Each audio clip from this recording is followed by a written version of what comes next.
नमस्कार. मी आज तुम्हाला अष्टविनायक ह्याबद्दल थोडी माहिती देणार आहे. तर आज आपण भाग पहिला सुरू करतोय. तर तुम्ही माझे सगळे आठीच्या आठी भाग बघा आणि आवडल्यास नेहमीप्रमाणे माझे चॅनल लाईक, सबस्क्राईब आणि शेअर करायला विसरू नका. तर अष्टविनायक भाग पहिला. श्री गणेशाची असंख्य रूपे आहेत. गणपतीची महाराष्ट्रात प्रत्येक गावात 1-2 मंदिरे हमखास पाहण्यास मिळतात. त्या मंदिरातून गणेशाची हजारो रूपे भाविक अनुभवतात. असे असले तरी महाराष्ट्रातील या विशिष्ट 8 ठिकाणच्या गणेश मूर्तींना मंदिरात खास महत्त्व आहे. या 8 मंदिरास मिळून अष्टविनायक म्हटले जाते. गणपतीच्या अनेक नावांपैकी एक नाव म्हणजे विनायक. म्हणूनच या मंदिराचा संच म्हणजे अष्टविनायक. अष्टविनायकाची मंदिरे महाराष्ट्रात नव्हे तर संपूर्ण भारतात सुप्रसिद्ध आहेत. गणपती ही विद्येची देवता असून तो सुखकर्ता, दुःखकर्ता आणि रक्षणकर्ता आहे, अशी गणेश भक्तांची भावना आहे. अष्टविनायक म्हणजे महाराष्ट्रातील 8 मानांची व प्रतिष्ठेची गणपतीची देवळे आहेत.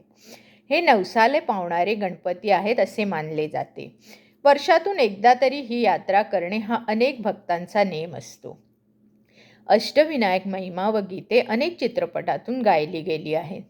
संपूर्ण अष्टविनायक दर्शन व त्याची माहिती सांगणारी कथा अष्टविनायक या चित्रपटात गुंफली आहे. पश्चिम महाराष्ट्र व कोकणात असलेल्या ह्या देवळांना स्वतंत्र इतिहास आहे. या सर्व देवळांना पूर्वी पेशव्यांचा आश्रय असल्यामुळे त्यांना पेशवाईच्या काळापासून महत्त्व प्राप्त झाले आहे.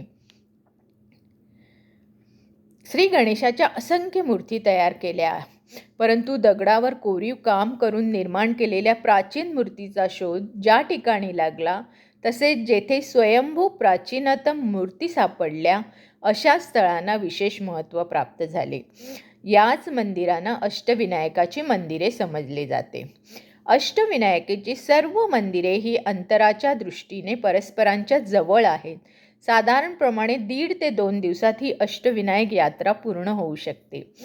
पुणे जिल्ह्यात 5, मोरेगाव, थेऊर, रांजणगाव, ओझर आणि लोण्याद्री, रायगड जिल्ह्यात 2, महाड आणि पाली व अहमदनगर जिल्ह्यात 1 सिद्धटेक या ठिकाणी अष्टविनायकची स्थाने आहे. या गणपतीपैकी महाड, सिद्धटेक व रांजणगावचा गणपती हे उजव्या सोंडेचे आहे. बाकीचे डाव्या सोंडेचे आहेत. उजव्या सोंडेचा गणपती कडक मानला जातो. या सर्व गणपतीचे वर्णन एका श्लोकात केले आहे. स्वस्ति श्री गणनायकम गजमुख मोरेश्वरम सिद्धिदम बल्लाळ मुरुड विनायक मड चिंतामणी थेवरम. लोण्याद्री गिरिजात्मक सुवरदम विघ्नेश्वरम ओझरम ग्रामो रांजणस्तंती दम गणपती कुर्यात सदा मंगलम. शास्त्रोक्त पद्धतीने अष्टविनायक यात्रा अशी करतात. श्री मोरेश्वर मोरेगाव, श्री सिद्धिविनायक सिद्धटेक, श्री बल्लाळेश्वर पाली, श्री वरदविनायक महड चिंतामणी थेऊर, श्री गिरिजात्मक लोण्याद्री, श्री विघ्नेश्वर ओझर आणि श्री महागणपती रांजणगाव. अष्टविनायकातला पहिला गणपती म्हणून मोरेगावचा मोरेश्वर किंवा मयुरेश्वर ओळखला जातो. बारामती तालुक्यातील पुणे जिल्ह्यात हे गाव आहे. इथून जवळच जेजुरी देवस्थान आहे. मोरेश्वर हे श्री गणेशाचे आद्यपीठ आहे. पुण्यापासून 55 किलोमीटर अंतरावर असलेल्या पुणे जिल्ह्याच्या बारामती तालुक्यातील मोरेगाव या गावी कऱ्हा नदीच्या काठावर श्री मयुरेश्वर मंदिर स्थित आहे. या परिसराला भूस्वनंदना या नावाने सुद्धा ओळखले जाते. मोरेगाव याचा शब्दशः अर्थ मोरांचे गाव असा आहे. कोणे एकेकाळी या गावाचा आकार ह्या मोराप्रमाणे तर होताच, शिवाय तेथे भरपूर प्रमाणात मोरांची वस्ती होती. म्हणून या गावाला मोरेगाव म्हटले जाते. अष्टविनायक तीर्थयात्रेची सुरुवात ही या मंदिराच्याच दर्शनाने केली जाते. थोर गणेश भक्त मोरया गोस्वामी यांनी मोरेश्वराच्या पूजेचा वसा घेतला होता. श्री मोरेश्वर गणेशाचे हे स्वयंभू व आद्यस्थान आहे. श्री समर्थ रामदास स्वामींना सुखकर्ता दुःखहर्ता ही आरती याच मंदिरात पुरल्याचे म्हटले जाते. मंदिर आणि मूर्ती दोन्ही प्राचीन आहेत. मंदिराच्या गाभाऱ्यात डाव्या सोंडेची मयुरेश्वराची मूर्ती आहे. मूर्ती अतिशय नयन मनोहर आहे. डाव्या सोंडेची ही मूर्ती असून उत्तरभिमुख आहे. उजवा गुडघा छातीजवळ घेऊन बसलेल्या या स्त्रीच्या डाव्या हातात मोदक आहे. या मूर्तीला 3 डोळे असून डोळ्यात व बेंबीत हिरे बसवलेले आहे. या मूर्तीवर नागाचे संरक्षण छत्र आहे. मूर्तीच्या बाजूला रिद्धी-सिद्धीच्या पितळेच्या मूर्ती आहेत. मंदिराच्या आवारात शमी, मंदिर, बेल यांची वृक्ष आहेत.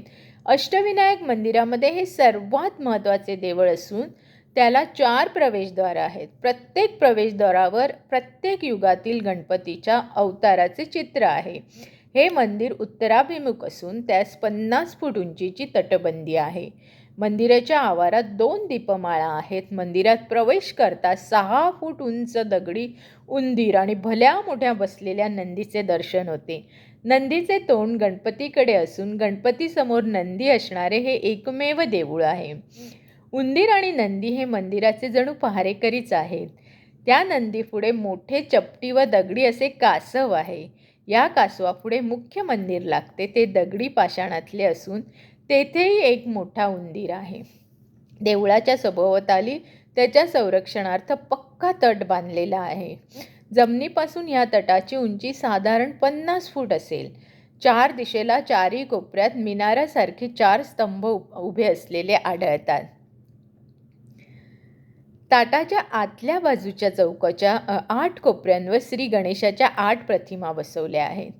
23 परिवाराने या मूर्ती नवीन करून घेतल्या आहेत. मंदिराचे तोंड उत्तरामुखी आहे. मंदिर उंचवट्यावर असल्यामुळे मंदिरात शिरण्यापूर्वी पायऱ्या चढाव्या लागतात. तर आज मी तुम्हाला हे एवढं एकाच गणपतीचं वर्णन केलेलं आहे. अजून 7 गणपतींचे वर्णन माझ्या पुढच्या 7 भागात तुम्हाला ऐकायला मिळेल. आणि तुम्हाला असं वाटेल की अरे आपण अष्टविनायक दर्शन करूनच आलो आहोत. तर जर तुम्हाला काही त्रुटी आढळत असतील, काही सजेशन करायचं असेल तर प्लीज मला कमेंट्स करून कळवा. म्हणजे मी त्यात सुधारणा करीन, त्यात ॲडिशन करीन. आणि नेहमीप्रमाणे माझं चॅनल लाईक, सबस्क्राईब आणि शेअर करायला विसरू नका. धन्यवाद.